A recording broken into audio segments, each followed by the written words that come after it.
Tapi pidato pelantikannya, berikan saya 100 peti mati, yang 99 akan saya pakai buat koruptor, yang 1 akan saya pakai sendiri kalau kamu lihat saya tidak benar.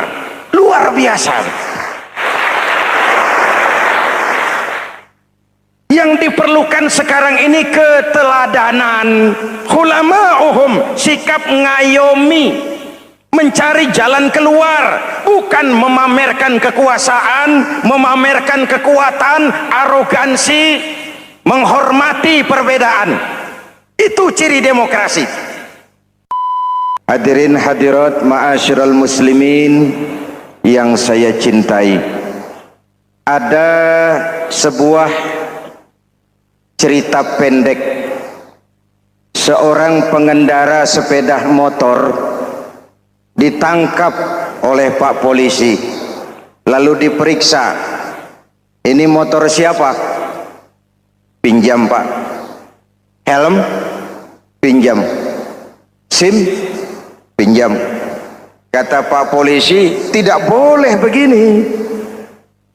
Marah yang naik sepeda motor. Pak Polisi bagaimana? Kok tidak boleh? Yang punya saja bilang boleh.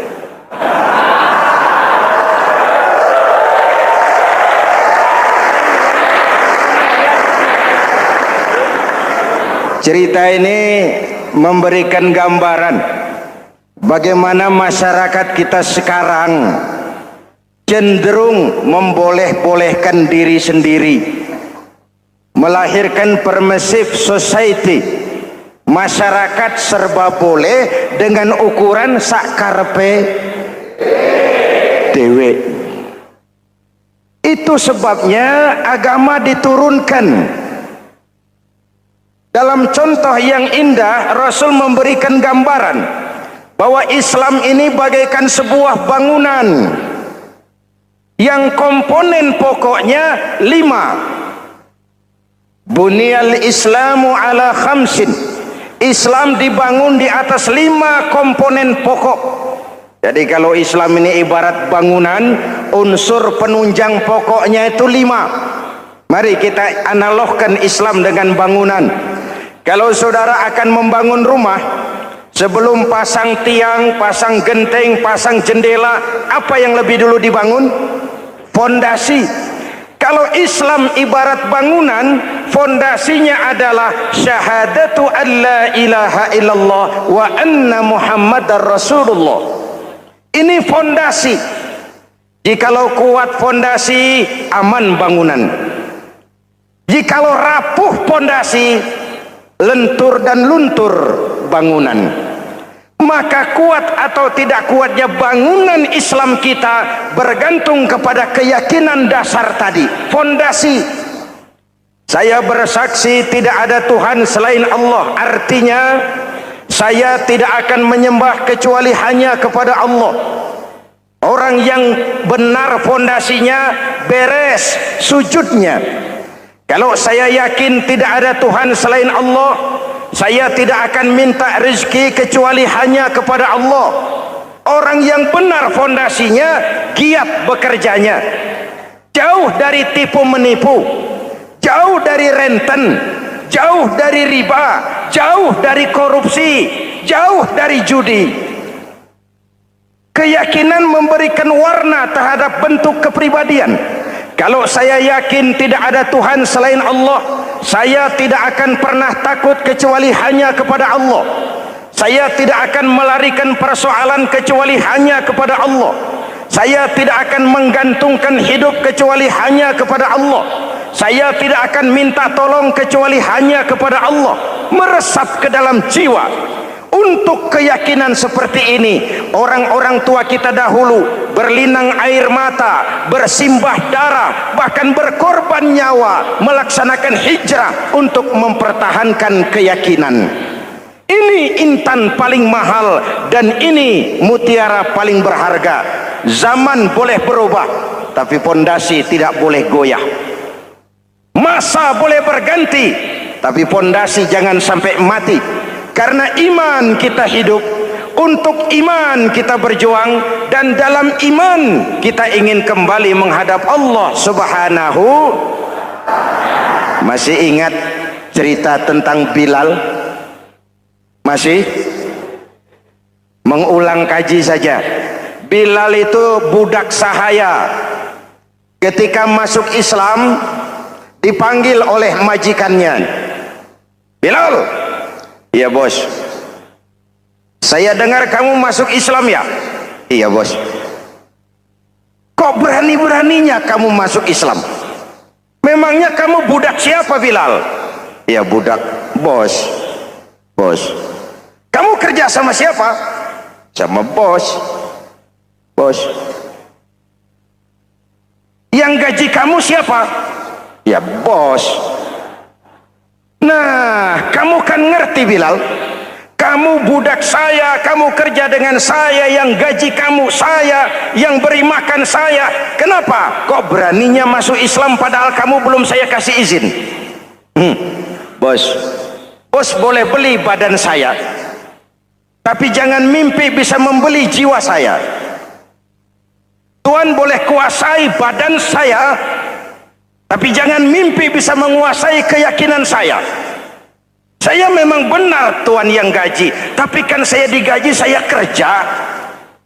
Kerja itu kewajiban saya, gaji itu hak saya. Soal keyakinan jangan ikut campur bos. Kurang ajar kamu Bilal. Biarin Bilal. Begini saja, kalau kau mau meninggalkan keyakinanmu, meninggalkan Allah Tuhanmu, kau akan kami merdekakan. Tapi kalau kau tetap dalam keyakinanmu, kamu akan saya siksa sampai mati. Bagaimana? Jangan mimpi bos. Lebih baik mati berkalang tanah daripada hidup bercermin bangkai.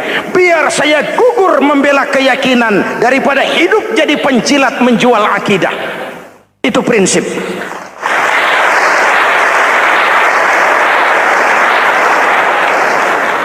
Gendeng kamu. Ayo siksa. Tangannya diikat, dihimpit dengan batu berat, dijemur dengan terik matahari padang pasir, terkelupas kulitnya, mengalir darah dari sekujur badannya, pecah bibirnya. Ayo Bilal, tetap bertuhan Allah dan kau akan mati di sini, atau kembali ke agama lama, kau jadi merdeka. Dari bibir yang pecah itu cuma keluar Allahu Ahad. Bilal budak badannya, merdeka jiwanya, maka namanya ditulis dengan tinta emas dalam sejarah. Kita zaman sekarang merdeka badan kita, tapi sering budak mental dan jiwa kita, maka sejarah tidak pernah mau mencatat kita.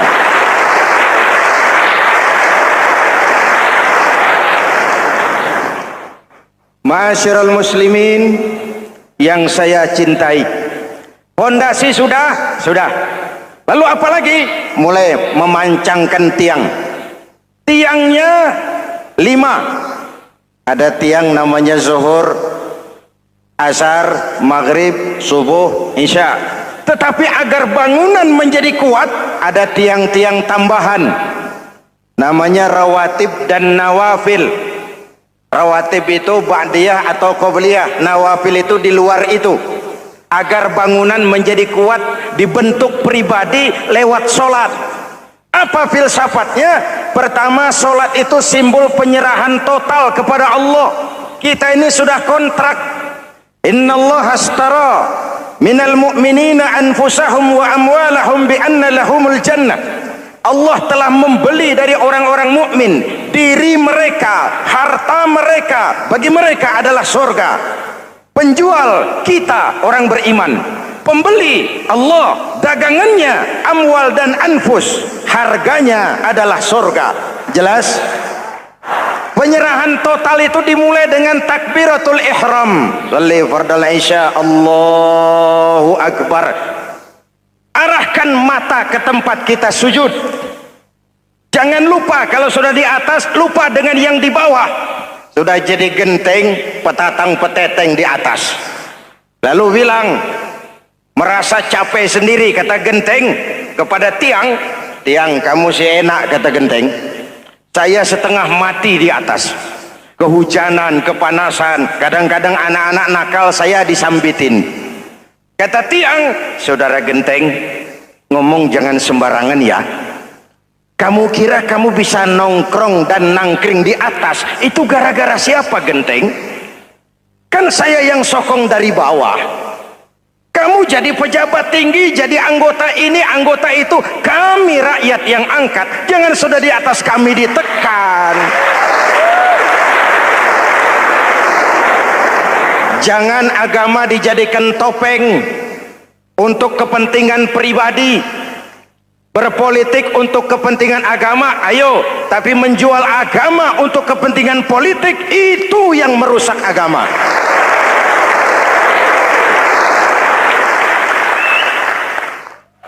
Ini kan kita lagi prihatin sedang meluncur kasus Bulog Gate 2. Innalillahi wa inna ilaihi raji'un. Kita lihat sajalah para petinggi kita sekarang bagaimana menyikapi hukum. Sebab saya dengar ada bargaining, orang takut teriak maling sapi karena DE maling wedus. Tidak berani teriak ada maling sapi karena dia maling kambing.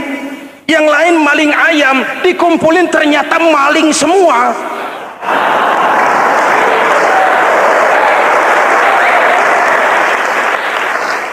Hadirin yang saya hormati, ini melukai rasa keadilan. Oleh karena itu sholat mengajarkan kepada kita dalam posisi berdiri, lihat tempat sujudmu, jangan menteleng terus ke atas lalu lupa dari mana kita berangkat. Itulah maknanya tawadhu, rendah hati, tidak melonjak angku dan sombong. Ada sebuah hadis Rasulullah bersabda, idza aradallahu biqaumin khairan, apabila Allah menginginkan kebaikan kepada satu bangsa, apabila Allah menginginkan kebaikan kepada satu kelompok rakyat, walla alaihim hulama'uhum, maka yang naik jadi pemimpin adalah orang-orang yang santun, orang-orang yang lemah lembut, bukan orang yang menggunakan kekerasan dan tiran, sedikit-sedikit main pecat. Itu terlambat lahir. Mestinya lahir di zaman Hitler, mestinya lahir di zaman Benito Mussolini, atau kalau mau lebih klasik lagi di zaman Fir'aun. Kalau Allah menginginkan kebaikan kepada satu masyarakat, satu bangsa, satu negara, naiklah orang-orang yang santun, yang ngayomi, yang menjadi solusi dan jalan keluar untuk kepentingan rakyatnya, mampu memberikan keteladanan. Saya tertarik dengan pidato Presiden Cina pada saat dilantik. Cina, Presiden Cina pasti tidak tahu Pancasila, pasti tidak kenal Islam, tapi pidato pelantikannya, berikan saya 100 peti mati, yang 99 akan saya pakai buat koruptor, yang satu akan saya pakai sendiri kalau kamu lihat saya tidak benar. Luar biasa.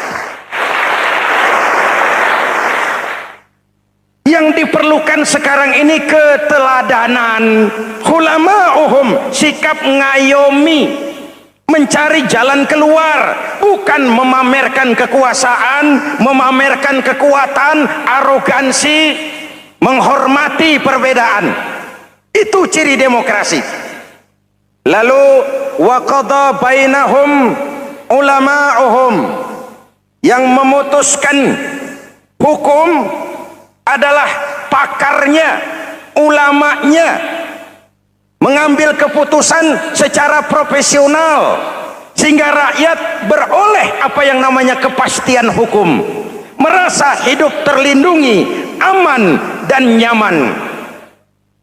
Lalu yang ketiga, wa ja'alal mala fi askhiyaihim, peredaran harta, pergerakan ekonomi berada di tangan orang-orang yang pemurah, yang tidak mau kaya sendiri, tidak mau senyum di atas penderitaan orang lain, menari di atas bangkai saudaranya. Hadirin yang saya hormati, ini cirinya. Tapi sebaliknya kata Nabi, wa idza aradallahu biqaumin syarran, apabila Allah menghendaki kejelekan, keburukan bagi satu bangsa, walla alaihim sufahauhum, yang naik jadi pemimpin orang-orang durjana, orang-orang kurang ajar, tapi dipoles dengan topeng yang bagus. Ini musim topeng. Musim apa? Topeng. Topeng itu apa perlunya? Menyembunyikan wajah asli. Sekarang ini Dracula berwajah Arjuna. Ini musim topeng. Kita rakyat harus hati-hati dan punya filter, mampu memilah dan memilih. Walla alaihim sufahauhum wa qada bainahum juhaluhum, yang memutuskan hukum, yang mengambil keputusan orang-orang bodoh. Wa ja'alal mala fi bukhalaihim, peredaran harta, peredaran ekonomi jatuh di tangan orang-orang yang bakhil, yang tidak punya konsep menciptakan kemakmuran yang merata bagi seluruh rakyat Indonesia.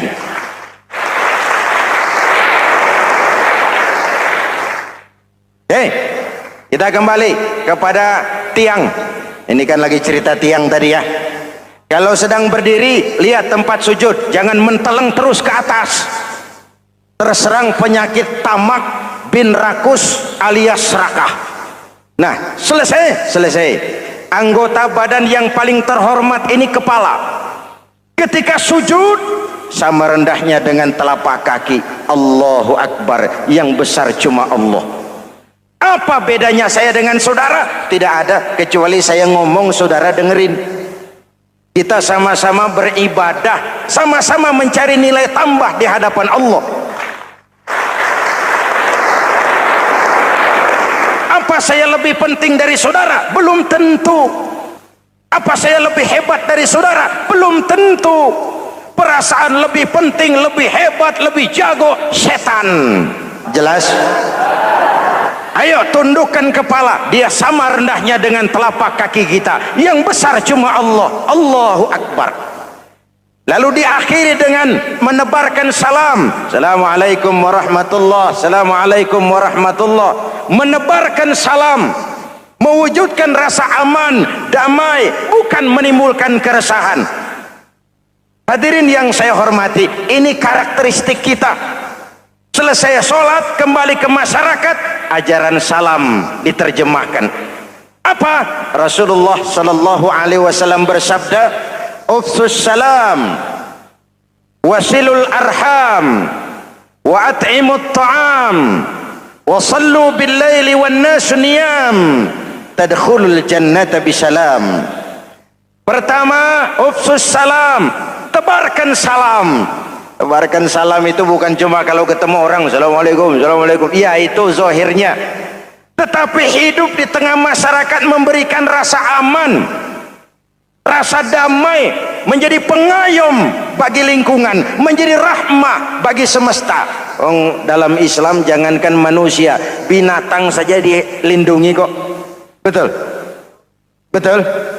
Coba kalau belajar istinja itu kan makruh buang air kecil di tanah yang berlubang. Kenapa? Pertama, melindungi binatang yang ada dalam lubang. Siapa tahu di lubang yang saudara kencingi ada semut sedang rapat. Membahas Bologet jilid 2. Apa dosanya lalu mati dikencingi? Ini namanya rahmatan lis semut. Binatang saja dilindungi. Ada hadis, kalau kamu menyembelih hewan, sembelilah dengan cara yang terbaik. Jangan menyembelih ayam dengan pisau tumpul. Ini ajaran apa? Ajaran tentang peri kebinatangan. Rahmatan, memberikan rahmah, salam, keselamatan dan kedamaian kepada masyarakat lingkungan. Itu misi seorang muslim.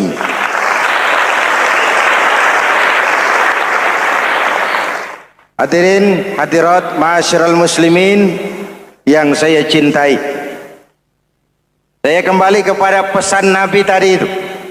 Pertama, ufsus salam, sebarkan salam. Sekarang ini kan yang banyak sebarkan isu, sebarkan fitnah, hancurkan nama baik orang, hantam orang di mana-mana. Padahal yang diajarkan ufsus salam, sebarkan perdamaian, bukan permusuhan. Cari kebenaran, bukan kemenangan. Lalu yang kedua, wasilul arham, sambungkan silaturahmi, tegakkan semangat kekeluargaan dan persaudaraan. Karena kita sudah diikat dengan tali akidah. Mari kita saling bertanya setelah lewat hari-hari yang dimana kita seperti saling berhadapan, seperti tercabut dari akar budaya kita sebagai bangsa. Semangat gotong royong, semangat kekeluargaan makin lentur dan luntur, dan perlu kita angkat kembali ke permukaan. Silul arham, sambungkan semangat silaturahmi. Wa at'imut ta'am, berikan makan orang-orang yang kelaparan, mempunyai kepekaan dan kepedulian. Jangan menari di atas penderitaan orang, jangan tersenyum di atas isak tangis tetangga. At'imut ta'am, mempunyai kepedulian yang tinggi. Wasallu bil laili wan nasu niyam, bangunlah di keheningan malam ketika orang sedang tidur. Istilah saya, kalau mau telepon Allah, jangan lupa nomor teleponnya, 44342, jumlahnya 17. Zuhur, asar, maghrib, isya, subuh, 44342. Jangan ragu-ragu. Kalau angka cukup, telepon sambung. Kalau angka kurang, hati-hati salah sambung. Pak, mau sambung yang lebih cepat bagaimana? Bisa. Selain nomor itu, coba pakai sambungan langsung jarak jauh, namanya SLJJ. Kapan? Tengah malam. Kenapa tengah malam? Lebih murah. Lebih murah. Saluran kosong, telepon jarang yang pakai, orang banyak tidur. Wa minal laili fatahajjad bihi nafilatan lak asa ayyab'atsaka rabbuka maqaman mahmuda. Nun, di keheningan malam bangun. Seperti bapak-bapak, ibu-ibu sering bangun tengah malam ya Bu? Ya. Ngapain? Kalau bangun tengah malamnya sih saya percaya, cuma urusannya apa? Kira bangun tengah malam mau tahajud, malaikat sudah mau nulis, cuma buang air kecil, tidur lagi. Hampir salah tulis saya.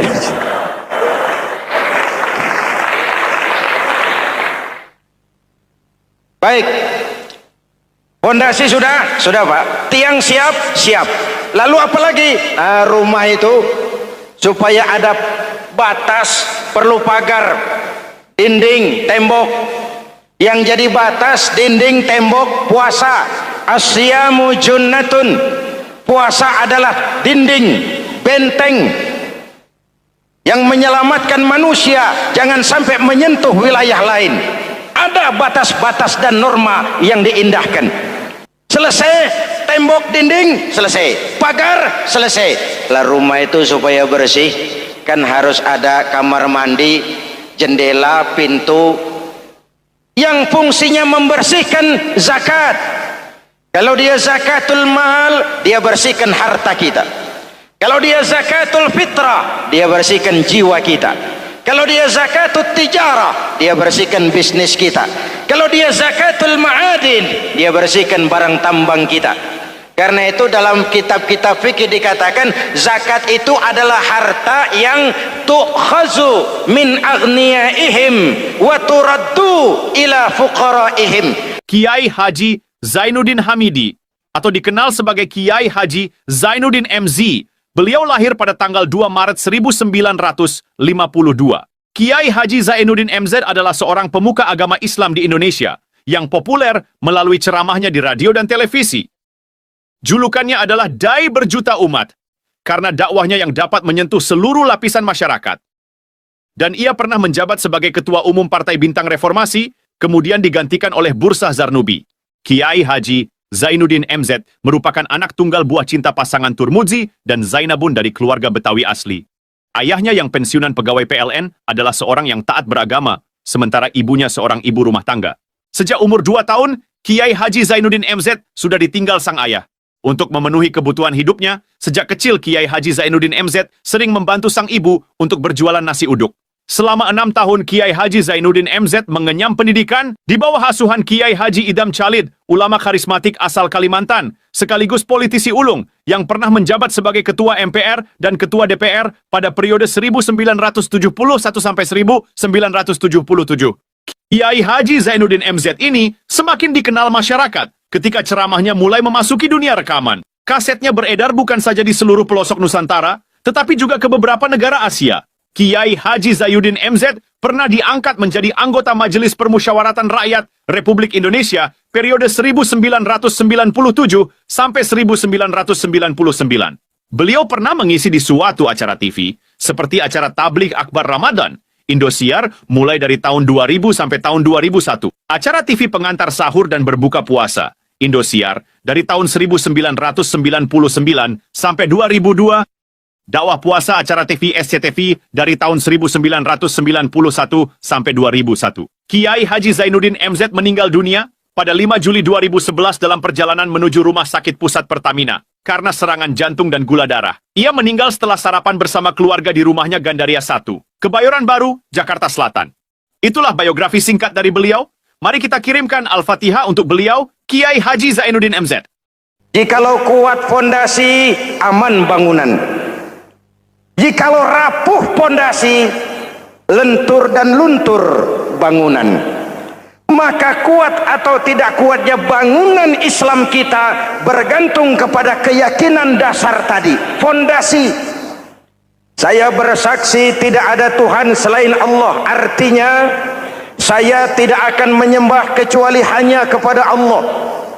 Orang yang benar fondasinya beres sujudnya.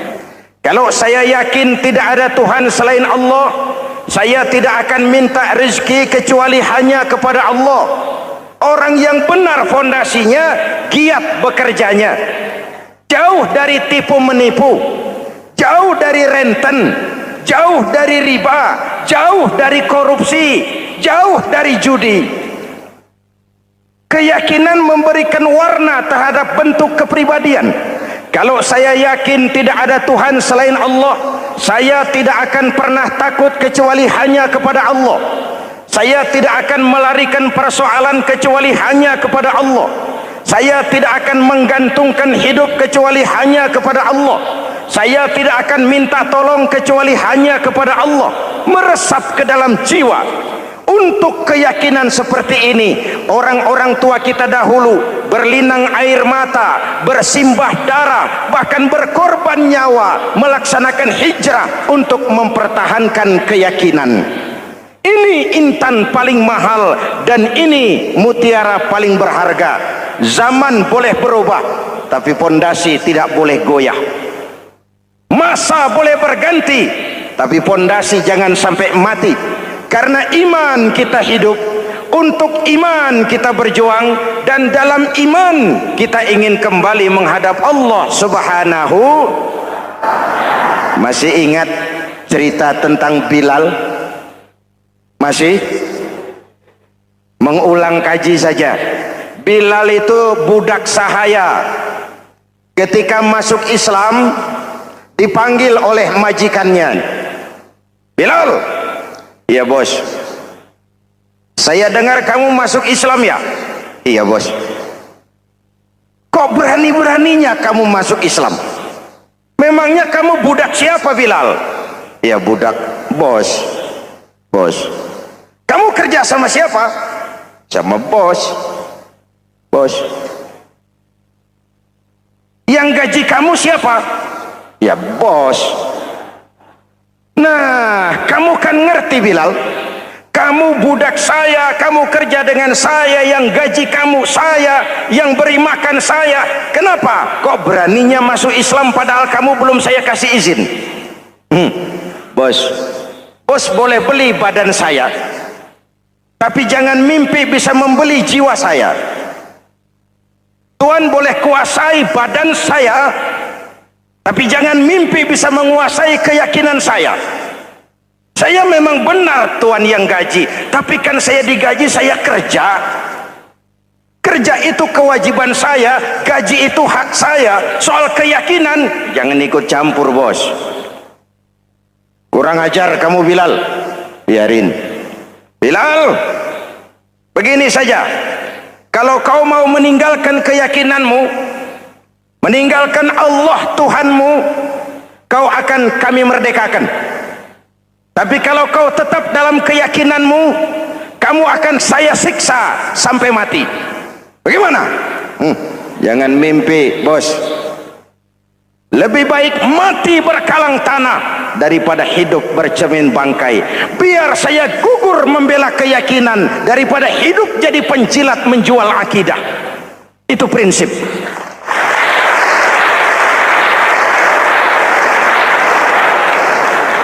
Gendeng kamu.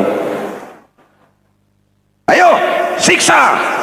Tangannya diikat, dihimpit dengan batu berat, dijemur dengan terik matahari padang pasir, terkelupas kulitnya, mengalir darah dari sekujur badannya, pecah bibirnya. Ayo Bilal, tetap bertuhan Allah dan kau akan mati di sini, atau kembali ke agama lama, kau jadi merdeka. Dari bibir yang pecah itu cuma keluar Allahu Ahad.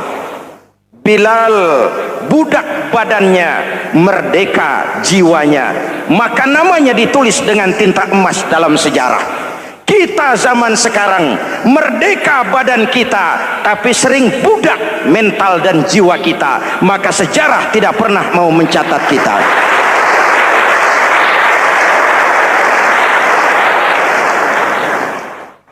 Masyarul muslimin yang saya cintai, fondasi sudah. Lalu apa lagi?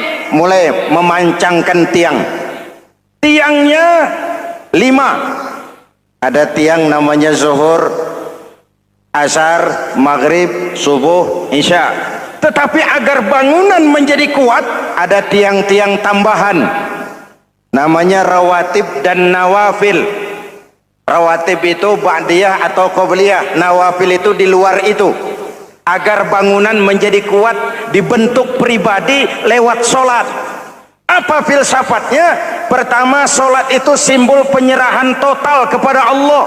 Kita ini sudah kontrak. Innallaha astara minal mu'minina anfusahum wa amwalahum bi anna lahumul jannah.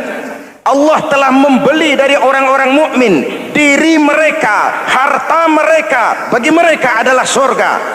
Penjual kita orang beriman, pembeli Allah, dagangannya amwal dan anfus, harganya adalah surga. Jelas?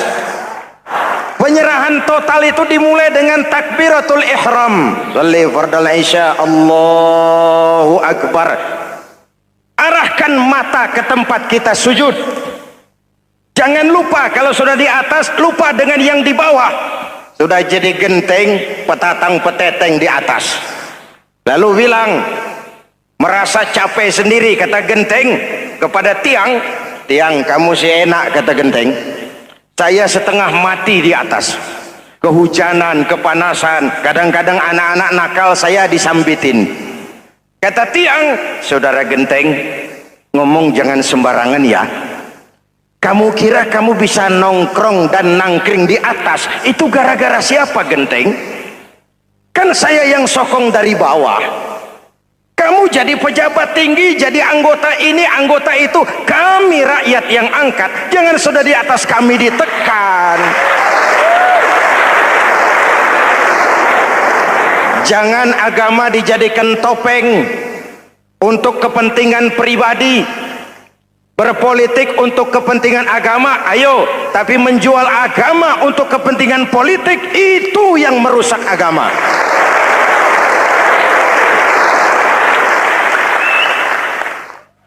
Ini kan kita lagi prihatin sedang meluncur kasus Bulog Gate 2. Innalillahi wa inna ilaihi raji'un. Kita lihat sajalah para petinggi kita sekarang bagaimana menyikapi hukum. Sebab saya dengar ada bargaining. Orang takut teriak maling sapi karena DE maling wedus. Tidak berani teriak ada maling sapi karena dia maling kambing. Yang lain maling ayam, dikumpulin ternyata maling semua.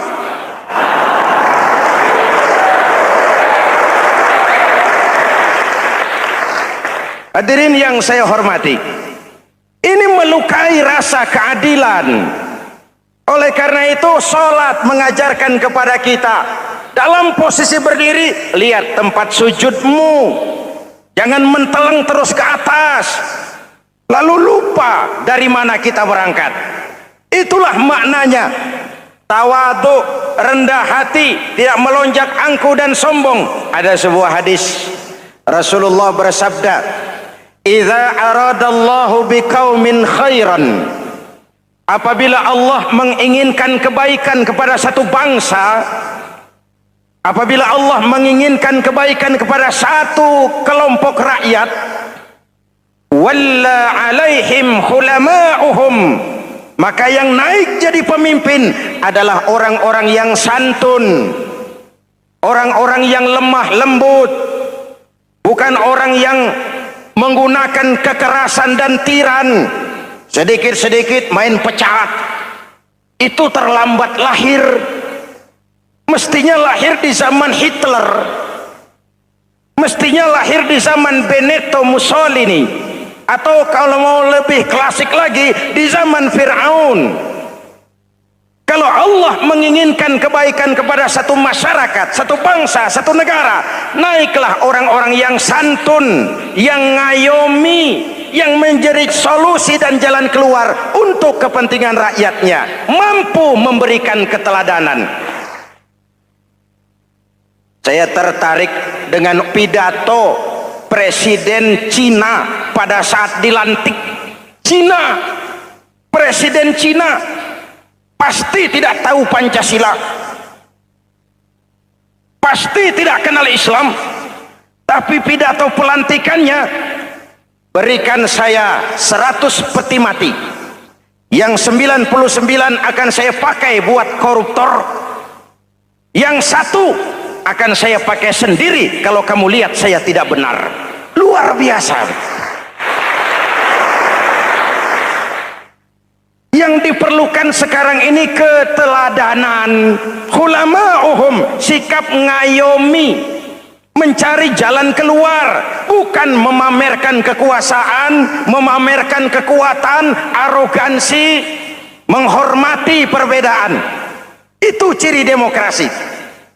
Lalu waqadha bainahum ulama'uhum, yang memutuskan hukum adalah pakarnya, ulamanya, mengambil keputusan secara profesional sehingga rakyat beroleh apa yang namanya kepastian hukum, merasa hidup terlindungi, aman dan nyaman.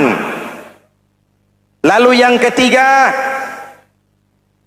wa ja'alal mala fi askhiyaihim, peredaran harta, pergerakan ekonomi berada di tangan orang-orang yang pemurah, yang tidak mau kaya sendiri, tidak mau senyum di atas penderitaan orang lain, menari di atas bangkai saudaranya. Hadirin yang saya hormati, ini cirinya. Tapi sebaliknya kata Nabi, wa idza aradallahu biqaumin syarran Apabila Allah menghendaki kejelekan, keburukan bagi satu bangsa, walla alaihim sufahauhum, yang naik jadi pemimpin orang-orang durjana, orang-orang kurang ajar, tapi dipoles dengan topeng yang bagus. Ini musim topeng. Musim apa? Topeng. Topeng itu apa perlunya? Menyembunyikan wajah asli. Sekarang ini Dracula berwajah Arjuna. Ini musim topeng. Kita rakyat harus hati-hati dan punya filter, mampu memilah dan memilih. Walla alaihim sufahauhum wa qada bainahum juhaluhum, yang memutuskan hukum, yang mengambil keputusan orang-orang bodoh. Wa ja'alal mala fi bukhalaihim, peredaran harta, peredaran ekonomi jatuh di tangan orang-orang yang bakhil, yang tidak punya konsep menciptakan kemakmuran yang merata bagi seluruh rakyat Indonesia.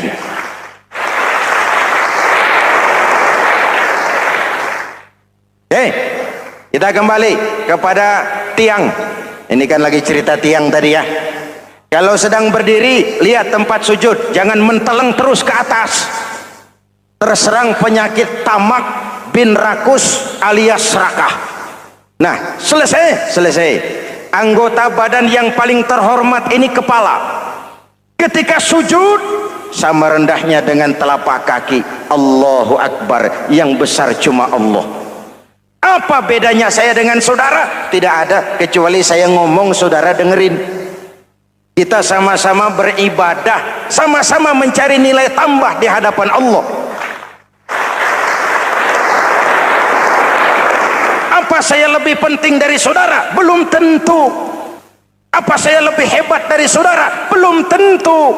Perasaan lebih penting, lebih hebat, lebih jago setan. Jelas? Ayo tundukkan kepala, dia sama rendahnya dengan telapak kaki kita. Yang besar cuma Allah. Allahu Akbar.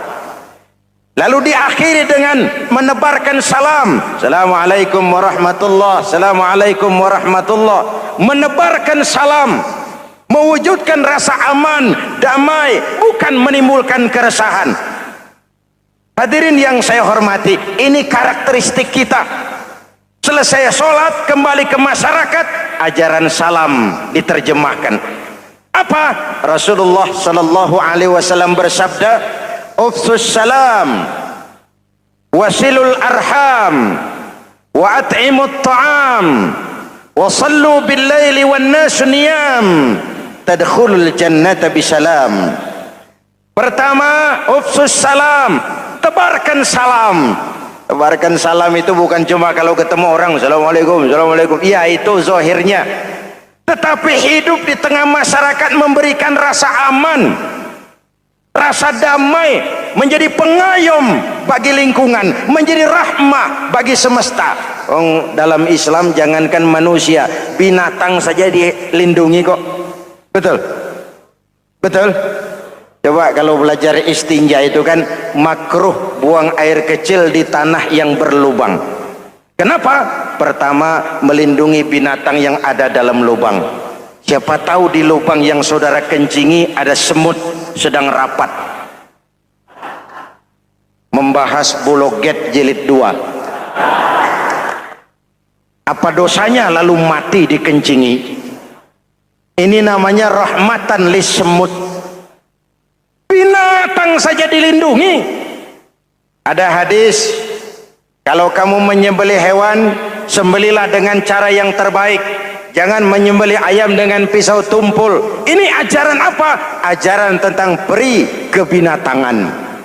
Rahmatan, memberikan rahmah, salam, keselamatan dan kedamaian kepada masyarakat lingkungan. Itu misi seorang muslim.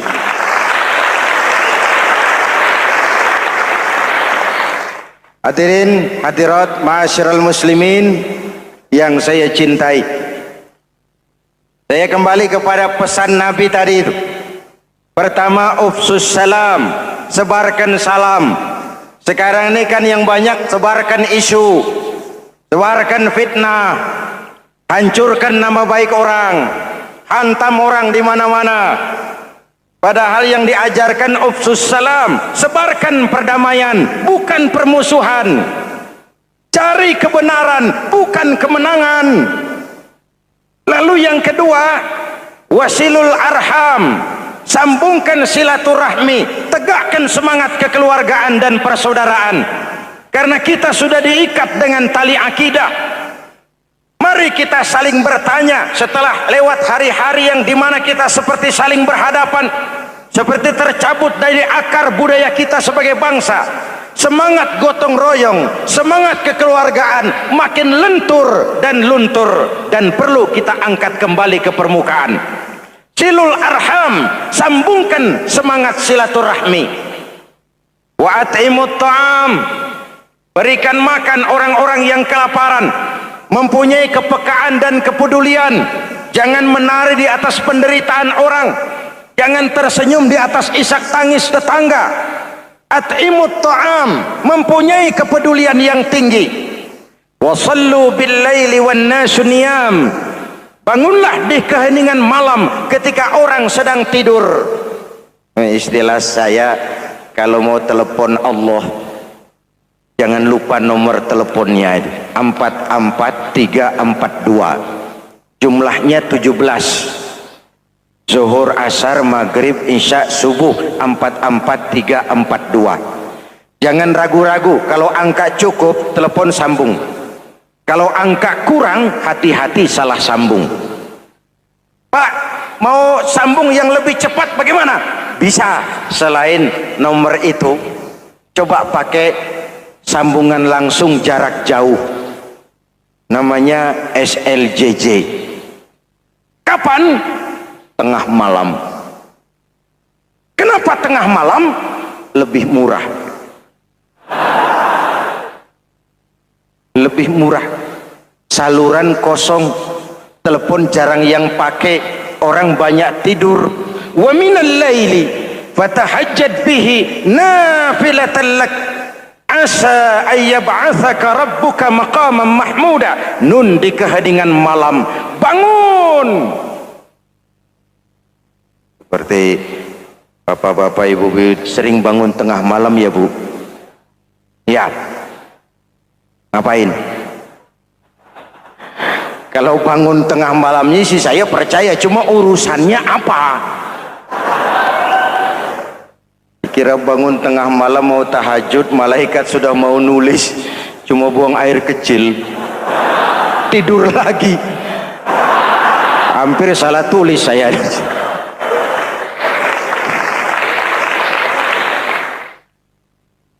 Baik, fondasi sudah Pak, tiang siap.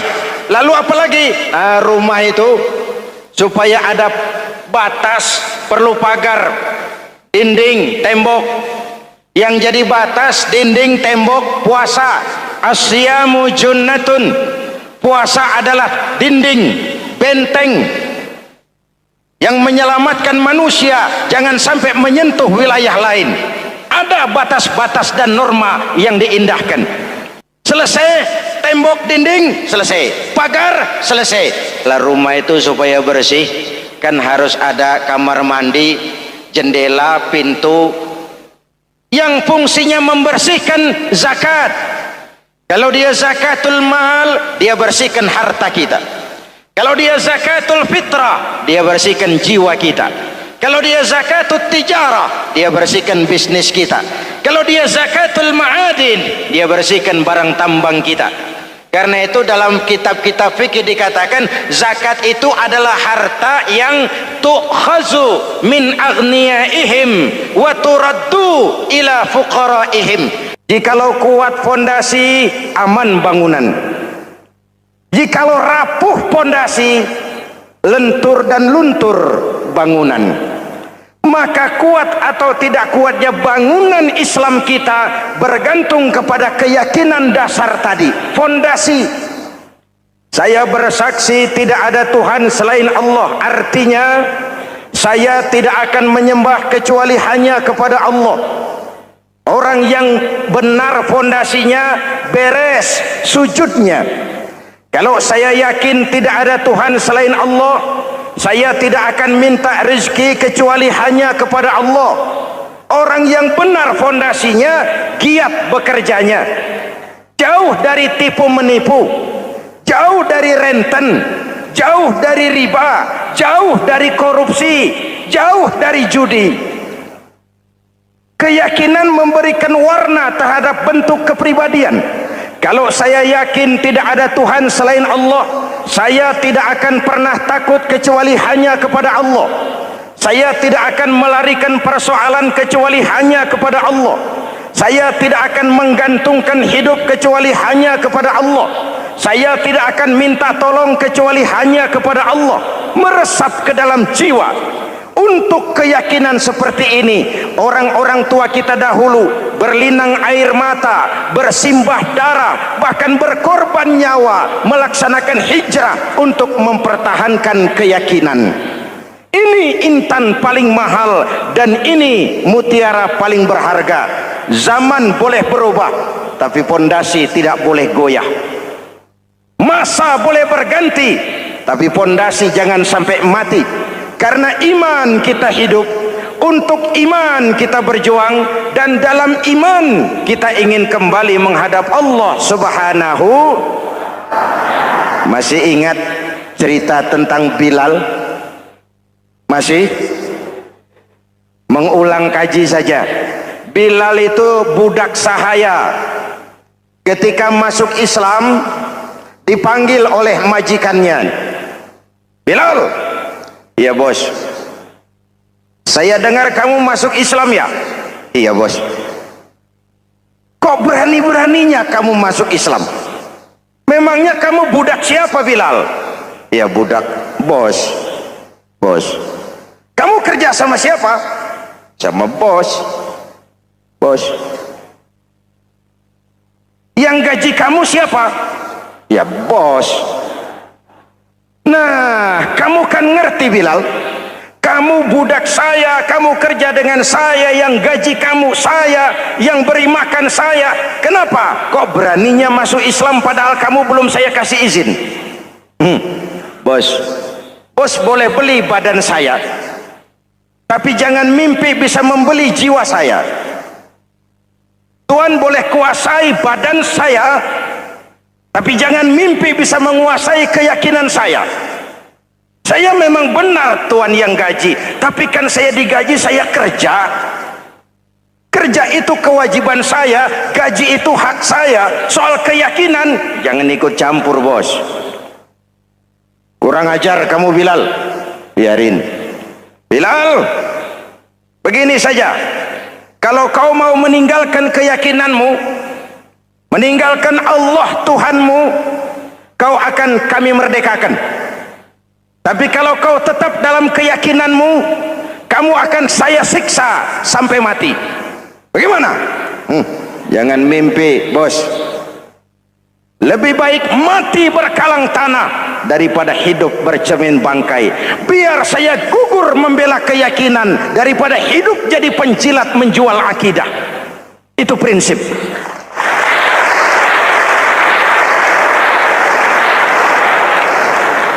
Gendeng kamu. Ayo siksa. Tangannya diikat, dihimpit dengan batu berat, dijemur dengan terik matahari padang pasir, terkelupas kulitnya, mengalir darah dari sekujur badannya, pecah bibirnya. Ayo Bilal, tetap bertuhan Allah dan kau akan mati di sini, atau kembali ke agama lama, kau jadi merdeka. Dari bibir yang pecah itu cuma keluar Allahu Ahad. Bilal budak badannya, merdeka jiwanya, maka namanya ditulis dengan tinta emas dalam sejarah.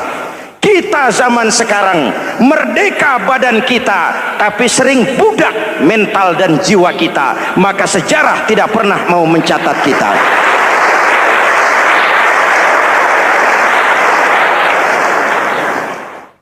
Masyarul muslimin yang saya cintai, fondasi sudah. Lalu apalagi? Mulai memancangkan tiang. Tiangnya 5. Ada tiang namanya zuhur, asar, maghrib, subuh, isya. Tetapi agar bangunan menjadi kuat, ada tiang-tiang tambahan namanya rawatib dan nawafil. Rawatib itu ba'diyah atau qobliyah, nawafil itu di luar itu. Agar bangunan menjadi kuat, dibentuk pribadi lewat solat. Apa filsafatnya? Pertama, solat itu simbol penyerahan total kepada Allah. Kita ini sudah kontrak. Innallaha astara minal mu'minina anfusahum wa amwalahum bi anna lahumul jannah. Allah telah membeli dari orang-orang mukmin diri mereka, harta mereka, bagi mereka adalah surga. Penjual kita orang beriman, pembeli Allah, dagangannya amwal dan anfus, harganya adalah surga. Jelas? Penyerahan total itu dimulai dengan takbiratul ihram. Shalli fardal isya, Allahu akbar. Arahkan mata ke tempat kita sujud. Jangan lupa kalau sudah di atas, lupa dengan yang di bawah. Sudah jadi genteng, petatang peteteng di atas. Lalu bilang, merasa capek sendiri, kata genteng kepada tiang. Tiang, kamu sih enak, kata genteng. Saya setengah mati di atas. Kehujanan, kepanasan, kadang-kadang anak-anak nakal saya disambitin. Kata tiang, saudara genteng, ngomong jangan sembarangan ya. Kamu kira kamu bisa nongkrong dan nangkring di atas, itu gara-gara siapa genteng?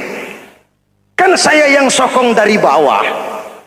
Kamu jadi pejabat tinggi, jadi anggota ini, anggota itu. Kami rakyat yang angkat. Jangan sudah di atas kami ditekan. Jangan agama dijadikan topeng untuk kepentingan pribadi. Berpolitik untuk kepentingan agama, ayo. Tapi menjual agama untuk kepentingan politik, itu yang merusak agama.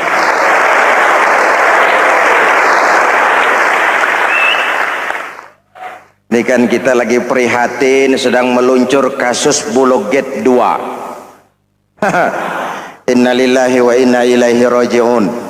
Kita lihat sajalah para petinggi kita sekarang bagaimana menyikapi hukum. Sebab saya dengar ada bargaining, orang takut teriak maling sapi karena DE maling wedus. Tidak berani teriak ada maling sapi karena dia maling kambing. Yang lain maling ayam, dikumpulin ternyata maling semua.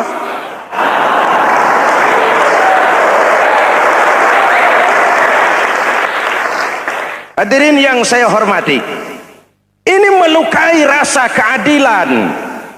Oleh karena itu, sholat mengajarkan kepada kita, dalam posisi berdiri, lihat tempat sujudmu. Jangan menteleng terus ke atas, lalu lupa dari mana kita berangkat.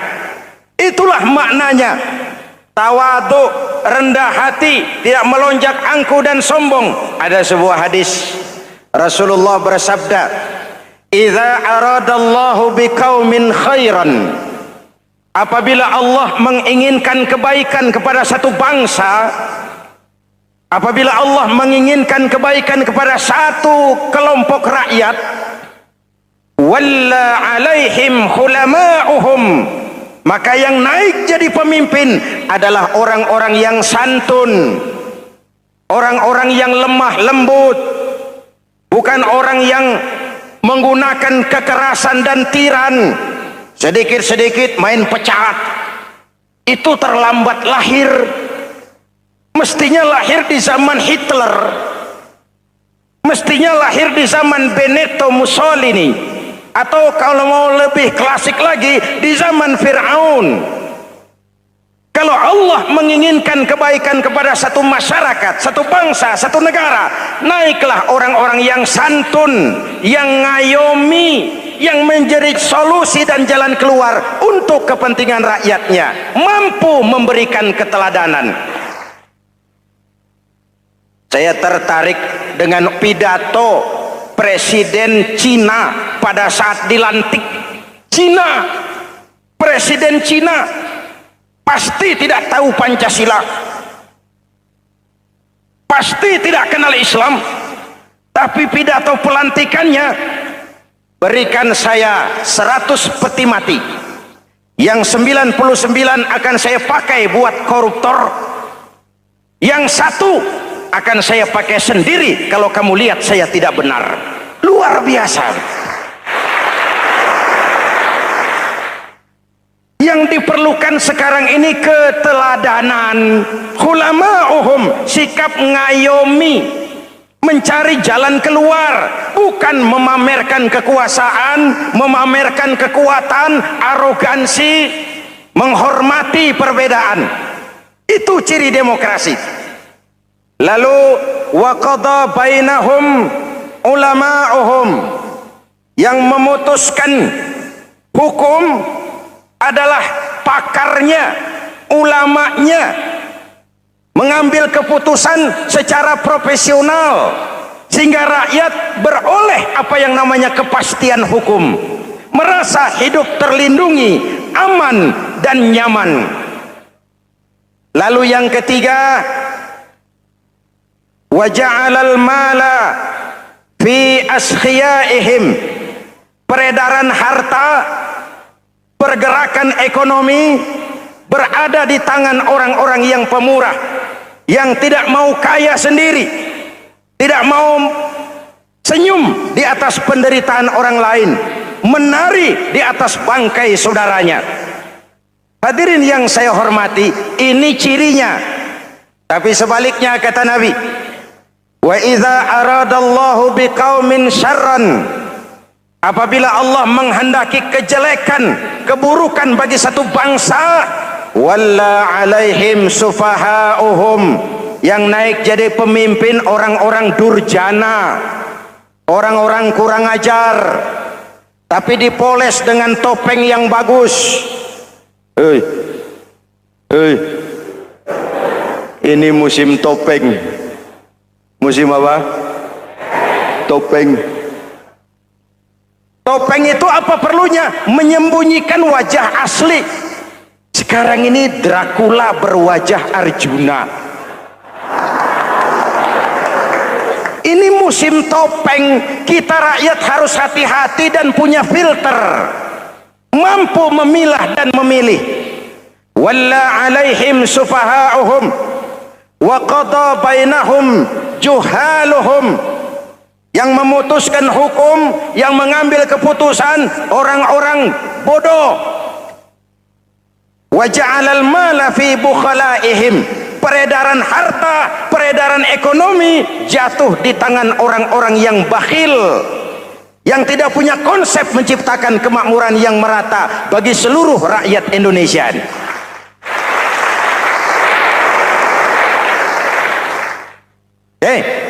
Kita kembali kepada tiang.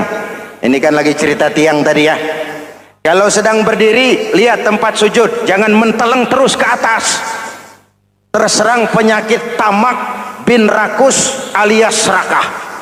Nah, selesai. Anggota badan yang paling terhormat ini kepala. Ketika sujud, sama rendahnya dengan telapak kaki. Allahu Akbar, yang besar cuma Allah. Apa bedanya saya dengan saudara? Tidak ada, kecuali saya ngomong saudara dengerin. Kita sama-sama beribadah, sama-sama mencari nilai tambah di hadapan Allah. Apa saya lebih penting dari saudara? Belum tentu. Apa saya lebih hebat dari saudara? Belum tentu.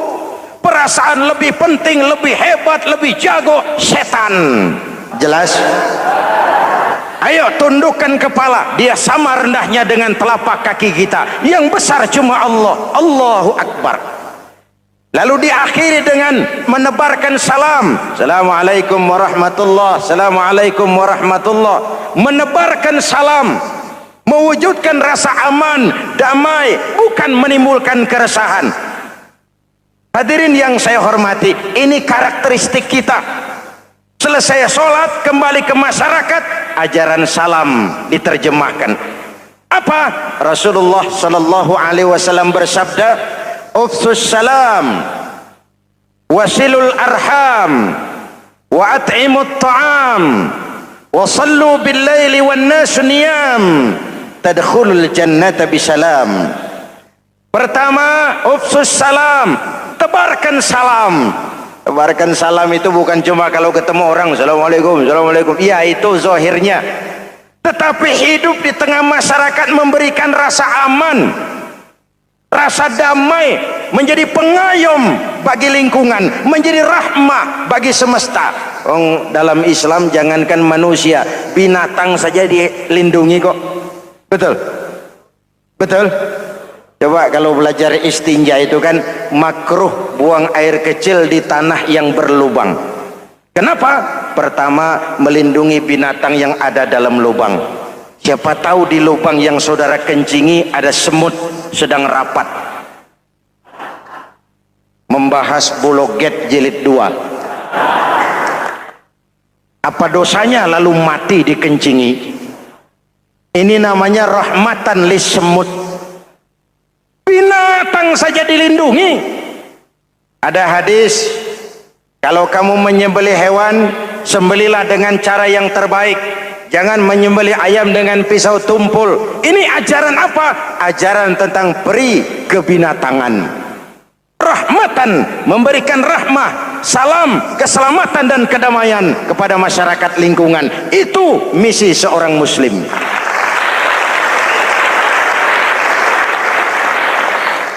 Hadirin hadirat ma'asyiral muslimin yang saya cintai, saya kembali kepada pesan Nabi tadi itu. Pertama, ufsus salam, sebarkan salam. Sekarang ini kan yang banyak sebarkan isu, sebarkan fitnah, hancurkan nama baik orang, hantam orang di mana-mana. Padahal yang diajarkan ufsus salam, sebarkan perdamaian, bukan permusuhan. Cari kebenaran, bukan kemenangan. Lalu yang kedua, wasilul arham, sambungkan silaturahmi, tegakkan semangat kekeluargaan dan persaudaraan. Karena kita sudah diikat dengan tali akidah. Mari kita saling bertanya setelah lewat hari-hari yang dimana kita seperti saling berhadapan, seperti tercabut dari akar budaya kita sebagai bangsa. Semangat gotong royong, semangat kekeluargaan makin lentur dan luntur, dan perlu kita angkat kembali ke permukaan. Silul arham, sambungkan semangat silaturahmi. Wa at'imut ta'am, berikan makan orang-orang yang kelaparan. Mempunyai kepekaan dan kepedulian. Jangan menari di atas penderitaan orang, jangan tersenyum di atas isak tangis tetangga. At'imut ta'am, mempunyai kepedulian yang tinggi. Wasallu bil laili wan nasu niyam, bangunlah di keheningan malam ketika orang sedang tidur. Istilah saya, kalau mau telepon Allah, jangan lupa nomor teleponnya itu 44342. Jumlahnya 17. Zuhur, asar, maghrib, isya, subuh 44342. Jangan ragu-ragu, kalau angka cukup telepon sambung. Kalau angka kurang, hati-hati salah sambung. Pak, mau sambung yang lebih cepat bagaimana? Bisa, selain nomor itu coba pakai sambungan langsung jarak jauh, namanya SLJJ. Kapan? Tengah malam. Kenapa tengah malam? Lebih murah. Lebih murah. Saluran kosong, telepon jarang yang pakai, orang banyak tidur. Wa minal laili fatahajjad bihi nafilatan lak asa ayyab'atsaka rabbuka maqaman mahmuda. Nun, di keheningan malam bangun. Seperti bapak-bapak, ibu sering bangun tengah malam ya Bu? Ya. Ngapain? Kalau bangun tengah malamnya sih saya percaya, cuma urusannya apa? Kira bangun tengah malam mau tahajud, malaikat sudah mau nulis cuma buang air kecil, tidur lagi. Hampir salah tulis saya.